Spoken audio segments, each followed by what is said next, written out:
Okay. Item number 16. Declaration of Stage 2 drought condition, recommending that Council adopt by reading of title only a resolution of the Council of the City of Santa Barbara declaring a Stage 2 drought condition and establishing water use regulations to be effective during a Stage 2 drought condition. Hey, Mr. Hagmark.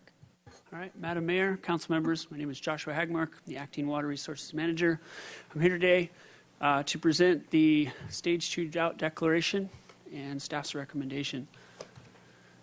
A little outline of my presentation today. We'll be going over the drought condition recap, status of city water supplies, the city's water shortage plan, Stage 2 water use regulations, current drought response efforts, and ultimately ending with our recommendation.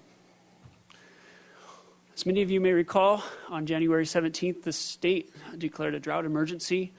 Governor asked for a 20% reduction statewide in water usage. On January 21st, Santa Barbara County followed suit and declared a drought emergency. On February 11th, the city of Santa Barbara declared a Stage 1 drought emergency, asking voluntary reduction of 20% in water usage.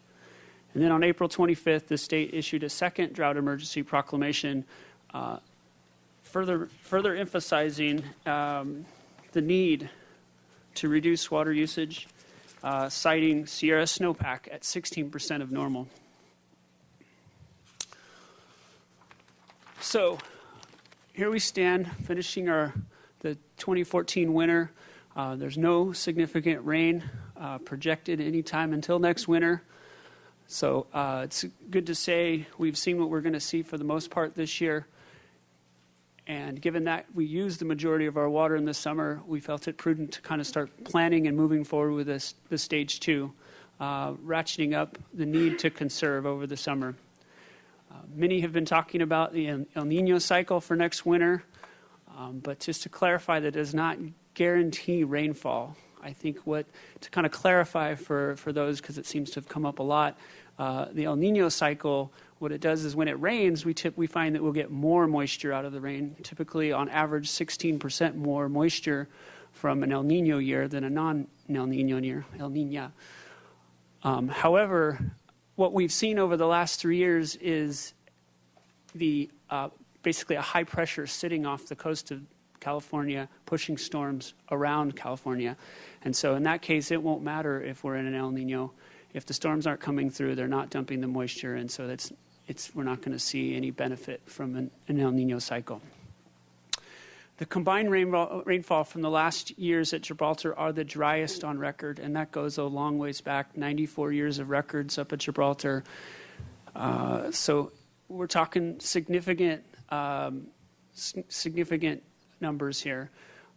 Currently, Gibraltar is at 34% of capacity. Average rainfall, I think this put it into context, we receive about 26 inches of rain at Gibraltar on average. Over the last 3 years, we've received a little over 33 inches of rain.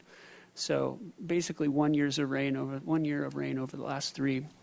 Lake Cachuma sits with 37% of capacity at 71,000 acre feet. So I'm going to walk through this chart here.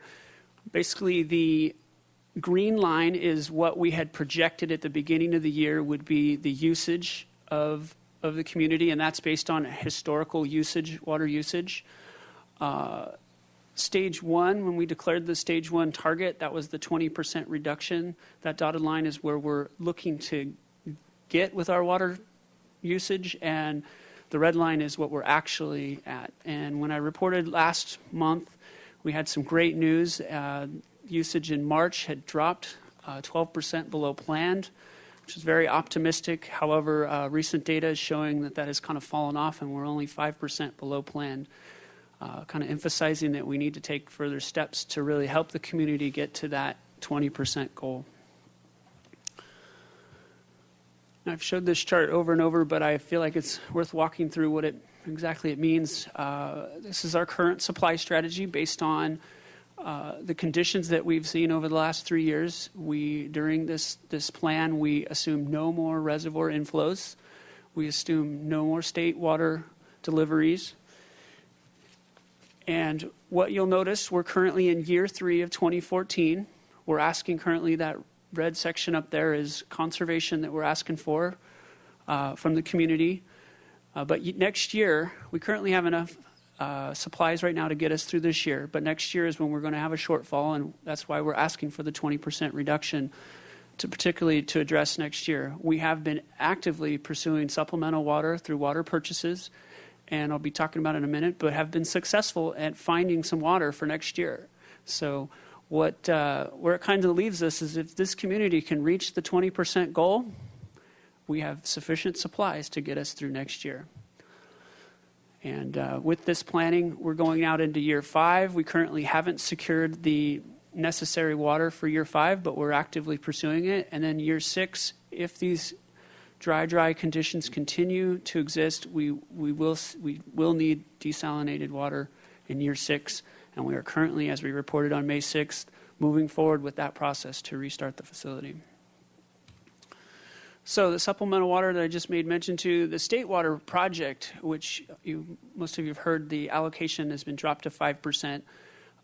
So that's not a major contributor, but we have been able to purchase water. We just, this week, we just confirmed with Vandenberg Air Force Base that they have additional supplies in San Luis Reservoir that they would sell. They're selling to Montecito, City of Santa Barbara, and I believe Solvang. Vandenberg is very fortunate. They got a very large groundwater basin that they sit over, and they ended up with a very large state water allocation that they've been banking, and so that's what gave them the additional water to sell. So with our 5% state water allocation, we're up to 1,300 acre-feet, and that's why I feel confident in saying, if the community can get to the 20%, we have sufficient supplies to get us through next year. Additional supplies that we've working on but have yet to be delivered are 1,300 acre-feet from the Biggs West Gridley Irrigation District up in Sacramento. We have entered into a contract with them. That water will be delivered July, August, and September, so I won't count that water as secured until all of it showed up in San Luis Reservoir. And then we have 1,400 acre-feet banked with a groundwater banking program called Dudley Ridge in Curtin County. And we're working on getting that water back, and until I've secured it in San Luis Reservoir, I will show it as unsecured, but I'm feeling confident that water could also come through. So the city has a water shortage plan, and it actually was most recently updated in 2011. And we've adapted to the current conditions, but we're still following the framework of that plan. And we're currently asking for extraordinary conservation. And there are 3 drought stages of drought that we refer to, and I'm just going to kind of walk through those. Stage 1, which we are currently in, alerts the public of potential serious water shortage if dry weather continues and water demands remain high, and request a reduction in normal water usage. Stage 2 drought, which we're proposing today, is a serious water shortage is expected in the current or pending year.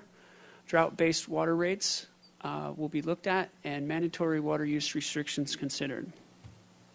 Stage 3, extreme water shortage, increased drought-based water rates, and more aggressive mandatory water use restrictions. So the Stage 2 regulations were brought to council last week. We received some feedback and incorporated some of that feedback. However, we're looking today, if there are changes we need to make, we can make those, but we hope that they are in line with what the feedback we got last week. So hoses must be equipped with an automatic shutoff nozzle. Washing of pavement and other hard surfaces is generally prohibited. There's exemptions based on work practices, particularly like prepping houses for painting, things like that, where we understand water may be necessary. Irrigation is limited to evening and early morning hours. It's kind of a good business practice just to cut down on evaporation. Cars and boats must be washed at commercial facilities that recycle water or by hose with a shutoff nozzle. Pools and spas must be equipped with a cover when not in use. No draining of pools by more than a third unless authorized. And then use of water in ornamental water features and fountains is prohibited, with the exceptions if it's located indoors or on residential properties. Fountains that have a total water surface area of less than or equal to 25 square feet and were home to aquatic life, such as fish or turtles, prior to the Stage 2 declaration. Drought notices required in restaurants and hotels where water is served or requested, and the city will be providing those to restaurants and hotels that ask for it, and we also have it on our website if restaurants and hotels want to go on there and just print it off for themselves.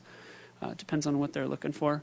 Gyms, pools, and other businesses providing showers must post drought notices and promote limitation of shower use. So is there any comments on the regulations? Okay. Summary, I just want to summarize where we're with the drought-based water rates. Now, this is moving along in a separate but kind of parallel path with the public hearing on June 10th. And the proposed rates would take effect July 1 for water used in June. And for the low water users, 4 HCF and below, they are going to see a 3% increase, equating to about an 80-cent increase. That's basically the inflationary, that's the 3% that we would have gone forward with if they didn't have a drought. Moderate users of 12 HCF will see about a $10.65 increase in their bill, or 16%. And the high water users at 32 HCF will see about $127 in increase in their bill, or a 67% increase. These rates were meant to encourage conservation, and we feel that the rate structure rewards those who are already conserving and are already looking to use their water more wisely. Just to compare our rates, the dark blue line is the proposed rates at $78.46 that we are proposing that would take effect July 1. And as you can see, compared to Montecito at $88, Goleta Water District at $99.54, and Carpinteria Valley Water District at $103.58. Even under our proposed rate structure, our rates are still extremely competitive with our surrounding communities. Now, the city has had a very... Hi, Mark, if Go I ahead. could, just a second. Sure. What is a typical user, residential user? I don't know how we really say that, but is it median or average user? Where do they stand on that last chart you were looking at? This is based on the single family. This is a 12 HCF. This is a standard 5/8 meter. So that would be equivalent to, going back, that would be equivalent to their existing bill being $67.81 and going up to the $78.46. Okay, thank you. I know you don't have this with you, but maybe in the future it'd be helpful if you could show us a chart that kind of showed by percentage the HCF use of customers. Do you have that? Is that data readily accessible in some kind of format where you could say, 50% of the households are at 4 HCF, 20% are at 12, and the remainder at various other stages? Is that something you could share with us? Madam Mayor, Councilmember Hart, that probably is something we could bring forth. On everybody's bill, there should be a little display of how many HCF they're using, so hopefully they have an idea, or they can go home now and take a look at their water usage and can kind of compare. We also have our water conservation hotline. People want to call in and talk about their bill. Mm-hmm. We've also been taking calls on that and helping people to understand how these changes will impact them. I wasn't thinking in terms of, and I think you're right, the public has access to that information, but I was thinking just in terms of us. And the reason I ask is that I was, I think, surprised when the Montecito Water District shared some of that information with their board, as to this relatively small number of people who are using enormous amounts of water. And I just want to make sure we don't have a situation like that as well. So. Thank you.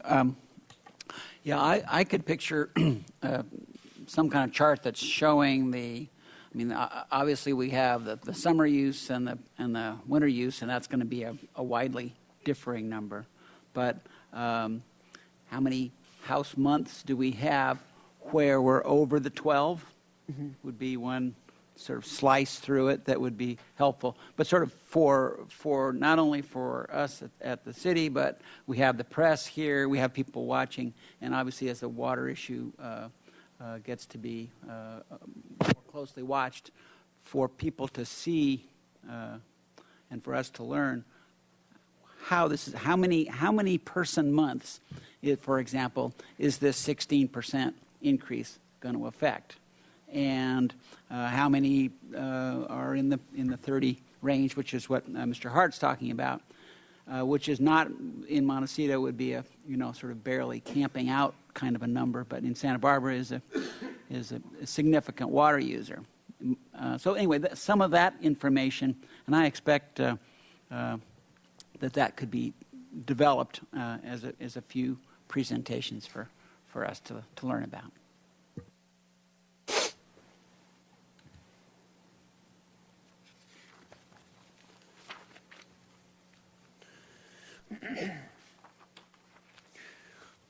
As you all know, the city has had a very progressive conservation program for many years. In fact, despite population growth of 5% in this community over the last 30 years and nearly 5 million tourists every year coming to this great city, we use 20% less than we did in the mid-'80s. So we've had a very aggressive conservation program here. It is very successful, and at many levels, at the state level, they've been interested in what we've done here. Over the past 25 years, the city's conservation has been a model to the state, and there are just a few of the highlights that we're working on. So we continue with our free water checkups, providing those free water checkups to homeowners and businesses who are interested in knowing how they could reduce their water usage. We'll have someone actually come out to their home and work with them. We're working with property managers, HOAs, landscapers on reducing landscape water use. We've held a couple forums, workshops, and trainings to help, again, kind of provide service to those who use the most water in our community, see if they can't reduce it. We continue to promote the Smart Landscape Rebate Program. It's up to $1,000 to residential customers who redesign their landscaping or reduce their water usage. And we've extended it because of the regulations. We've extended it to include pool covers. So for those who undertake the Smart Landscape Program, that would be a qualifying, along with changing out of impermeable surfaces. Increased marketing and outreach with specific calls to action. We've been attending community group meetings, we've been getting invited to a lot of them. Actively working with large commercial and institutional water customers, and we've been targeting the top 100 residential customers, offering our services if they would like help to reduce their usage. In summary, our water shortage is projected to go through the next year.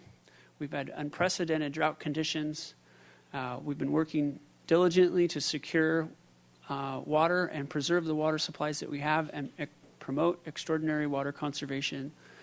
Right now, we need more aggressive conservation to meet the citywide 20% reduction. And with that, my recommendation to adopt a resolution declaring a Stage 2 drought condition and establishing water use regulations. Thank you. We have one public comment speaker slip. Why don't we do that first? Phil Walker, come on up. Good afternoon, Madam Mayor, City Council once again. Having been here since the Coyote, the Sycamore, Romero Canyon, Gap, Saca, T, and Hesesita fire, I think a lot about fires. Now the one I forgot right here is the paint fire. That occurred, I think, June 20th or thereabouts, 1990. And by that time, a lot of the yards, the landscape was very desiccated, and it's one-upping the rule of unintended consequences. People were doing such a good job at conserving their house burned down, and 580 properties were lost, I think, as I remember. And too much of a good thing ain't so good when your house burns down. Thank you. Okay, it's to the council. Mr. Rouse? Thank you, Madam Mayor. Mr. Hagmark, can you, for the public, update us on outside mandated uses of reservoir water, i.e. the Steelhead project, and what our requirements are at this point in time? Madam Mayor, Councilmember Rouse, are you referring to the Lake Kachuma fish releases? So the biological opinion that kind of oversees the ecology at Kachuma requires the release of water to basically sustain a population of steelhead trout in the right below Kachuma Dam there. And so that is ongoing and is approximately 10 acre feet a day that is released to that for that purpose. Yeah. Thank you. Ms. Murillo? Thank you. I just wanted to thank you for being responsive to our discussion about the ornamental fountains, and what you've devised here looks good to me, and I would be ready to support the staff recommendation today. Okay, Mr. Hart? I just want to congratulate you on the water purchases. You know, pulling off that Vandenberg sale so quickly was really a nice coup, and obviously we want to extend our thanks and gratitude to the base commander for being so cooperative and making that happen quickly. But in addition, you know, the other water purchases that you have in the works are very important, and, you know, I was pretty concerned a few months ago about the ability to make that happen, but you've really been diligent and done a great job, the whole team, in making those happen. That's a big part of our strategy going forward, so thank you and congratulations. I guess I touched on this in the previous question about the top 100 customers, and I see that you had that. So now I'm very curious. Have you looked literally at the 100 bills, and is there anything in there? Is there a smoking gun we should be aware about? Do we have folks, you know, who really haven't gotten the message yet? And Madam Mayor, Councilmember Hart, yeah, we've reached out, and this isn't the first time we've reached out to these customers before. I mean, we've talked to them before and gotten less traction, but this time around, I feel like we've gotten a lot of traction with it. Our conservation group has followed up with quite a bit of them. They've changing their tune. They're very interested in being part of the solution. I don't want to throw out any names, but there are some that are looking to reduce substantially and will make up a big chunk. As I talk about, you know, some residents who use 4 HCF, it's not a lot they can cut. But when you're talking people that are using hundreds of HCF, they have a lot of room to reduce their outdoor water usage. And we've received some really, really good responses that they're going to chip in and be a part of the solution. Okay, well, you're being real gentle, and I appreciate that. And, you know, I think if there's a consistently not response, we may need to look at a different model. And other districts have said, you know, there's a limit on how much we're going to let you use. And, you know, I think we'd have to talk about that depending on how much of a problem that is. So without knowing any information about that, I'll just throw that out there.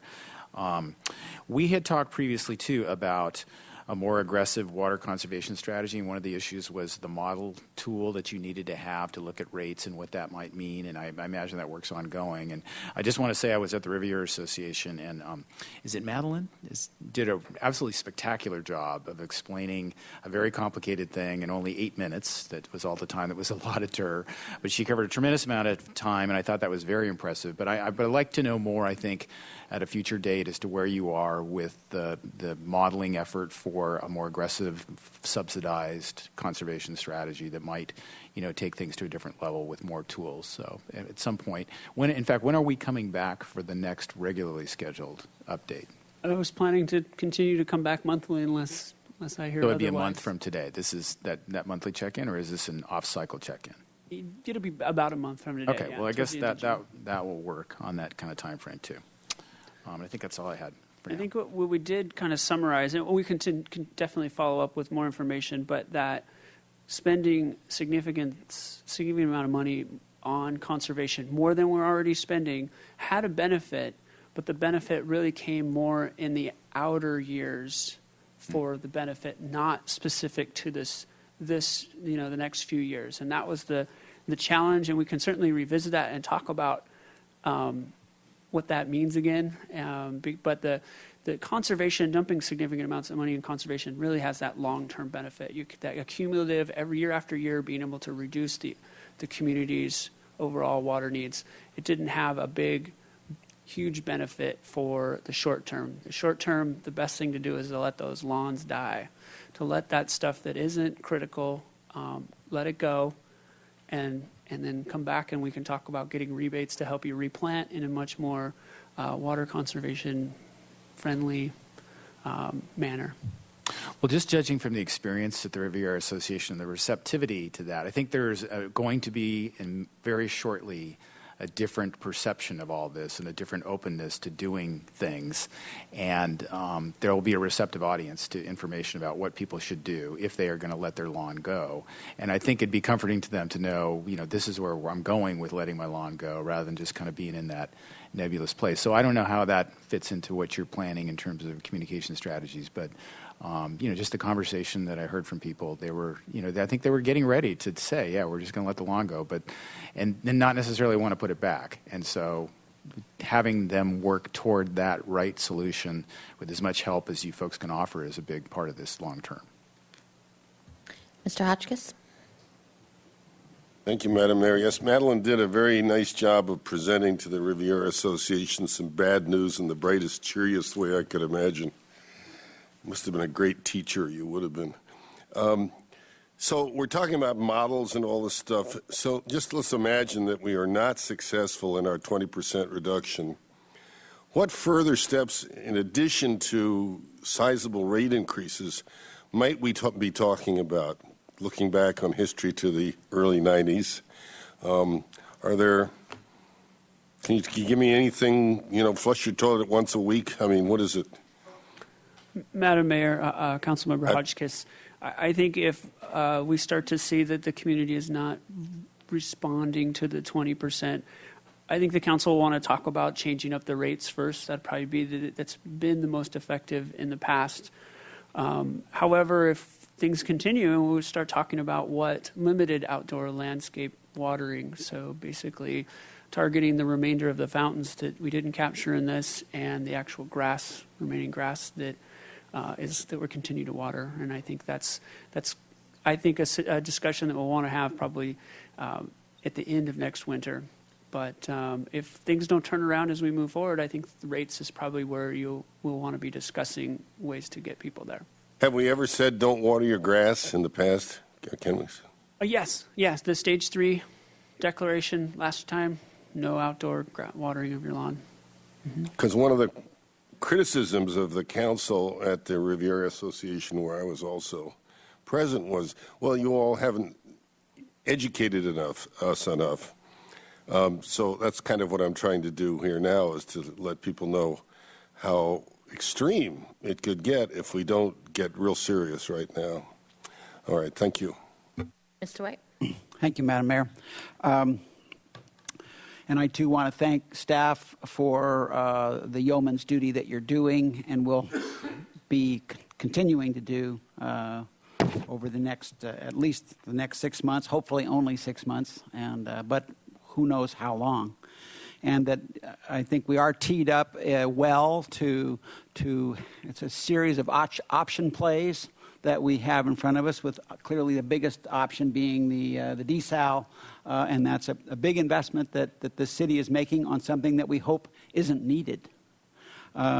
And I appreciate not only staff's comments but also Mr. Hotchkiss's about rates, because that if there's an area of concern that I have, it's that we're being a little gentle on the rates at this stage, and I hope that we are nimble enough to, in 2 months or 3 or whatever, if we're not hitting our targets, that we have the will to notch up the rate issue another notch.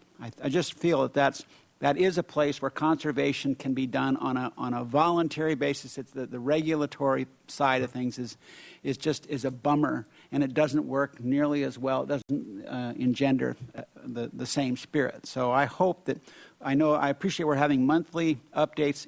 That's absolutely needed. I think it's useful for the community to see that as well. I want to hearken back to when did Kachuma spill? Madam Mayor, Councilmember White, Kachuma spilled in the winter of 2010-2011. So 2011, January, February, March of 2011, maybe even April of 2011, Kachuma was spilling. So it's a whiplash, the whipsaw, whatever expression you want to use there, of turnaround from that wettest of time to the driest of time. And so that's the thing that has, the history has been more of a kind of a gradual pattern of dryness, whereas this has been just a total slam on the rainfall breaks. And then obviously some of the hottest months, the January, for example, and maybe this May, we're going to see another hottest. My gosh, it just hasn't been this hot yet in history. During this time. So we're in new conditions, and we're needing to adapt our plan to these new conditions, and I know that staff is working on this very hard. So with that, I would like to move that the council declare a stage 2 drought condition and establish the regulations as outlined in the report. Second. Okay, Mr. Rouse? Thank you, Madam Mayor. One more question for Mr. Hagmark, not to beat a dead fish here, but when you say 10 acre feet a day, that's right around with 20% of our annual use. Was that if you extended it out for a year? Is that more or less? Okay. Now, I know this is a federal mandate, right? Correct. Okay. At what stage, is there a trigger at some stage when you can say we've declared an emergency, we can no longer sustain this effort? I mean, as laudable as it may be, we're talking about these draconian rate structures, we're talking about a crazy expensive desal plant, and yet we're under this program which releases 20% of our normal annual use. So I'm curious if there's a trigger there somewhere out in the future where we're going to say, have to appeal to this, to the agency. I guess it's National Marine Fisheries, is that it? Madam Mayor, Councilmember Rouse is exactly right. There is a threshold in the biological opinion when we get down to 30,000 acre feet of water remaining in Kachuma. And so we've already started that discussion. As reported, Kachuma is at 70,000 right now. The challenge with that is when you take out, there's water stored for San Ynez users. There's all kinds of pockets of water, but once that water gets down to 30,000 acre feet, then at that point, the fish releases can be reduced significantly. And so we've already started to talk about how that might work. Thank you, because I know a lot of the public's really curious about that, but thank you. Dwight? Just to clarify a little bit, while it might be 20% of the city's annual year's use of city water, that 10 acre feet a day is actually the water that's released on behalf of the full, 25,000 acre feet or 30,000 acre feet of water that's released, that's used out of Kachuma each year. So it's a much smaller percentage because there's a whole lot of other users besides the city on that. Okay, we have a motion and a second. Before we vote, I do want to thank the media for their multiple stories on this and to ask them to continue spreading the word, because we keep hearing what's going on, and it's a good partnership between us setting the policy, but you disseminating that out to the public. So I'm glad you're in the room, and thank you for getting the word out. So with that, all in favor? Aye. Great. Thank you very much.